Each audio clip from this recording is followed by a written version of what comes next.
এই বাড়িতে ঢুকতে গেলে প্রয়োজন হয় না ভিজিটার স্লিপের, প্রয়োজন হয় না কারো অনুমতি নেওয়ার। অবারিত দ্বার খোলা থাকে সব সময়।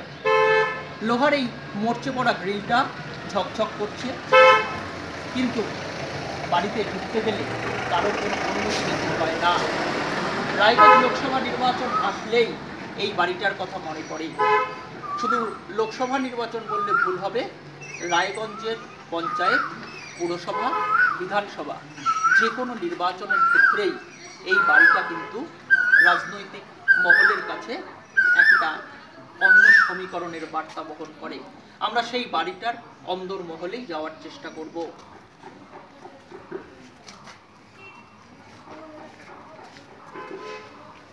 বাড়িতে ঢোকার পরই একেবারে সামনেই ডান হাতে আমরা দেখতে পাচ্ছি ঠাকুর দালান।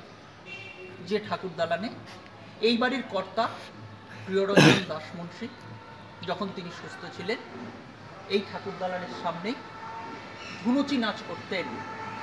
এলাকার লোকজনদের সঙ্গে দুর্গাপুজোর আনন্দকে উপভোগ করতেন। সব সময় এই বাড়িটায় জনসমাগম হতো। আজ হয়তো দুর্গাপুজো সেইভাবে এই বাড়িটায় হয় না। ঘট পুজোর মাধ্যমে এই পুজোর ঐতিহ্যটাকে বাঁচিয়ে রাখার চেষ্টা করছেন বর্তমান সদস্যরা। তবুও এই ঠাকুর দালান কিন্তু আজও ঐতিহ্য বহন করে। আমরা দেখতে পাচ্ছি যে এই প্রিয়রঞ্জন দাসমুন্সীর বাড়ির চৌহদ্দি জুড়ে রয়েছে কংগ্রেসের জাতীয় পতাকা। বাড়ির তিনতলার ছাদ থেকে একেবারে নিচ অবধি নেমে এসেছে কংগ্রেসের জাতীয় পতাকার সারিবদ্ধ চ্যানেল, বিভিন্ন দড়িতে লাগানো কংগ্রেসের পতাকা। গোটা বাড়ি জুড়ে কিন্তু কংগ্রেসের পতাকায় ছয়লাভ। এরই মধ্যে আমাদের একটা দিকের অংশ চোখে পড়ছে এই ফুট খোলা জিপ, যে জিপটা করেই কিন্তু প্রিয় ঘরণী বর্তমানে যিনি লোকসভা নির্বাচনের প্রার্থী দীপা দাসমুন্সী এই ফুট খোলা জিপটা করেই কিন্তু প্রচার করেন। আজ 11:30টার সময় তিনি বাড়ি থেকে বেরিয়ে গিয়েছে, কিন্তু এই ফুট খোলা জিপটা আজকে গ্যারেজেই পড়ে রয়েছে। কেন? কারণ আজকে রায়গঞ্জে তার সমর্থনে কথা বলতে আসছেন কংগ্রেস সভাপতি রাহুল গান্ধী। ফলে ফুটখোলা জিপটা আপাতত এখানে চাবি দেওয়া অবস্থাতে রয়েছে। তবু সুসজ্জিত, আগামীকালকে আবারও প্রচার হবে এই ফুটখোলা জিপ করে। আমরা দেখতে পাচ্ছি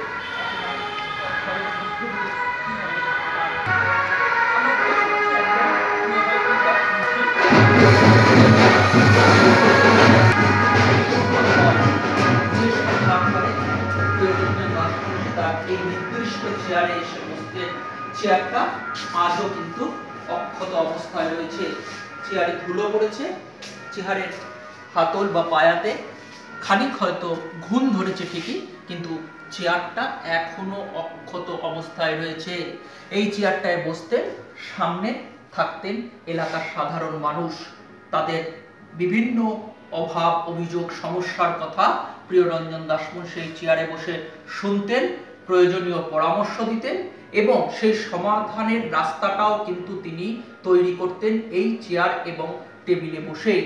প্রিয়রঞ্জন দাসমুন্সীর এই সভাঘরের চৌহদ্দি জুড়ে কিন্তু আমরা দেখতে পাচ্ছি তার বিভিন্ন ছবি রয়েছে।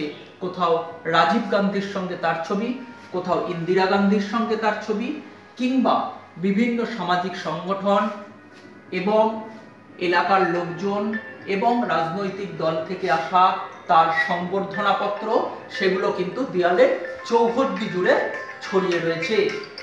এবং এর মধ্যেও কিন্তু প্রিয়রঞ্জন দাসমুন্সীর একটি হোর্ডিং চোখে পড়ছে, যেখানে তিনি বলছেন বা তার একটি ছবির নিচে জ্বলজ্বল করছে দুটি লাইন, তুমি রবে নীরবে হৃদয়ে মোদের। তার পাশেই দীপা দাসমুন্সীর ফ্লেক্স, যেখানে তিনি রায়গঞ্জবাসীর কাছে আবেদন করছেন তাকে বিপুল ভোটে জেতানোর জন্য। এই সভাঘরটার দেয়ালের চারদিকে প্রিয়রঞ্জন দাসমুন্সী ছবিতে, সংবর্ধনায় কিংবা বিভিন্ন উপহার সামগ্রীর মধ্যে দিয়ে আজও কিন্তু রয়েছেন।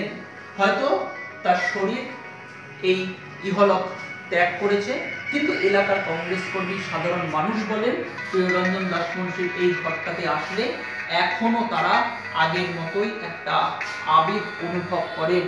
কোথাও যেন লোকসভা নির্বাচনে এই ঘরটায় যারা আসছেন তারা আবেগ বিহ্বল হয়ে পড়ছেন বারংবার। আমরা ঘরের মধ্যে থেকে একেবারে তার ঘরের ভিতরে এবার আমরা আসছি একেবারে দোতলার দিকে। একতলায় প্রিয়রঞ্জন দাস মুন্সির সভাঘরটা আমরা দেখলাম।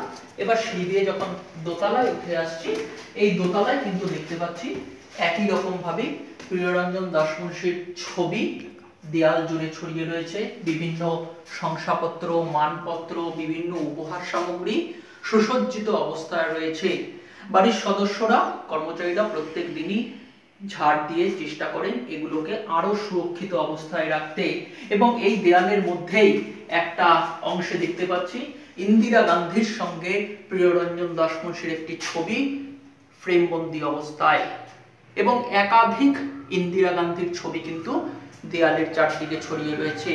এবং তার মধ্যে এখানে একটি অংশে জোসেফ ব্লাটারের দেওয়া প্রিয়রঞ্জন দাস মুন্সিকে ফিফার প্রেসিডেন্ট হিসেবে একটি চিঠি দেয়ালে কিন্তু ফ্রেমবন্দি অবস্থায় রয়েছে। এগুলোই প্রিয়রঞ্জন দাস মুন্সির বাড়ির একটি ইতিহাস বলা চলে, যে ইতিহাসকে প্রত্যেকটা নির্বাচনে আসলেই এলাকার সাধারণ মানুষের কাছে আবারও মনে পড়ে। সাধারণ কংগ্রেস কর্মী, সাধারণ মানুষ এই ইতিহাসটাকে চেষ্টা করে খুঁজতে বারংবার। এবং যেহেতু নির্বাচনের সঙ্গে প্রিয়রঞ্জন দাস মুন্সি ওতপ্রোতভাবে নামটাই জড়িয়ে রয়েছে, ফলে সেটাই এবারও এই রায়গঞ্জের লোকসভা নির্বাচনে আলাদা বার্তা বহন করছে। এইবারে যে ঘরটার দিকে আসলাম, এই ঘরটায় আরো কিন্তু স্মৃতি বিজড়িত। এই সোফাটার এই অংশেই প্রিয়রঞ্জন দাস মুন্সি বসতেন। সাধারণ মানুষের লোকজনরা এখানে আসতেন। এটা দোতলার একেবারে উপরের ঘর, তার শোবার ঘরের পাশেই। এবং দলের নির্দিষ্ট বেশ কিছু গুরুত্বপূর্ণ বৈঠক কিন্তু এই ঘরে বসেই হতো। এই ঘরের মধ্যেও আমরা দেখতে পাচ্ছি কিন্তু সেই সোফা, চেয়ার, টেবিল সেগুলো কিন্তু সুরক্ষিত অবস্থাতেই রাখা রয়েছে। এবং বাড়ির সদস্যরা সব সময় চেষ্টা করে এগুলোকে কোনো রকম ভাবেই যাতে কোনো ক্ষতি না হয় সেগুলোকে আরো ভালো করে সুরক্ষিত রাখতে। এবং ঘরের চৌহদ্দির মধ্যেই কিন্তু প্রিয়রঞ্জন দাস মুন্সির ব্যবহার্য বিভিন্ন সামগ্রী এখনো অবিকৃত অবস্থাতেই রয়েছে। এবং এই ঘরটার মধ্যেই সাধারণ মানুষ আসলে তারাও কথা বলতেন, সাধারণ মানুষকে প্রয়োজনীয় পরামর্শ দিতেন, আলোচনা হতো, দলীয় বৈঠক হতো, দলের জেলা স্থানীয় নেতৃত্বদের সংগঠনকে মজবুত করার জন্য প্রয়োজনীয় নির্দেশিকা দিতেন। এবং ছোট্ট একটি আলমারি রয়েছে, যে আলমারিটা হয়তো বর্তমান এই সময়ের সঙ্গে সাযুজ্য রেখে তৈরি, কিন্তু আলমারির ভেতরে এমন কিছু গুরুত্বপূর্ণ বই, নথি, উপহার সামগ্রী, শংসাপত্র রয়েছে যেগুলি বহু বছরের পুরনো। বিভিন্ন মেডেল রয়েছে যেগুলি প্রিয়রঞ্জন দাস মুন্সিকে দেওয়া হয়েছিল। ফলে সব মিলিয়ে এটাই বলা চলে, লোকসভা নির্বাচন হোক বা বিধানসভা নির্বাচন, পঞ্চায়েত হোক বা পুরসভা, রায়গঞ্জে কিন্তু এখনো প্রিয়রঞ্জন দাস মুন্সির আবেগ ছড়িয়ে রয়েছে। প্রিয়রঞ্জন দাস মুন্সির নাম এখনো সাধারণ মানুষের মুখে মুখে ঘুরছে। তিনি নেই, তিনি এ জগৎ ছেড়ে চলে গেছেন। তার স্ত্রী বর্তমানে কংগ্রেসের টিকিটে প্রার্থী হয়েছেন। বিপরীতে রয়েছেন মোহাম্মদ সেলিম, তৃণমূলের কানাইলাল আগরওয়াল এবং বিজেপির দেবশ্রী চৌধুরী। ফলে চার দলের এই চতুর্মুখী লড়াইয়ে এবারের রাজনৈতিক ভোট অনেক উত্তপ্ত। অনেকেই বলছেন যে এবারে একটা নতুন সমীকরণ তৈরি হবে, যে কার কাছে কোন অংশের ভোট যায়, সংখ্যালঘু ভোট কার দিকে যায়, হিন্দু ভোট কার দিকে যায়, নাকি প্রিয়রঞ্জন দাস মুন্সির নিজস্ব ক্যারিশমায় যে ভোটটা ছিল সেটাই বা আবার দীপা দাস মুন্সির ভোট বাক্সে যায় কিনা, আবার কংগ্রেস থেকে আসা তৃণমূলে যোগ দেওয়া কানাইলাল আগরওয়াল কংগ্রেসের শক্ত ভূমিতে কতটা চির ধরাতে পারেন সেটাও কিন্তু প্রশ্নের মধ্যে রয়েছে। এবং যে প্রশ্নেরই কিন্তু কোথাও না কোথাও এই উত্তর খোঁজার চেষ্টা হবে এই রায়গঞ্জের মাটি থেকে। এবং যেখানে এই রায়গঞ্জের মানুষের সঙ্গে প্রিয়রঞ্জন দাস মুন্সি জড়িয়ে রয়েছেন সেই বাড়িটাও আমরা একবার ঘুরে দেখার চেষ্টা করলাম। সংবাদ প্রতিদিন ডিজিটালের জন্য রাহুল চক্রবর্তী, রায়গঞ্জ থেকে।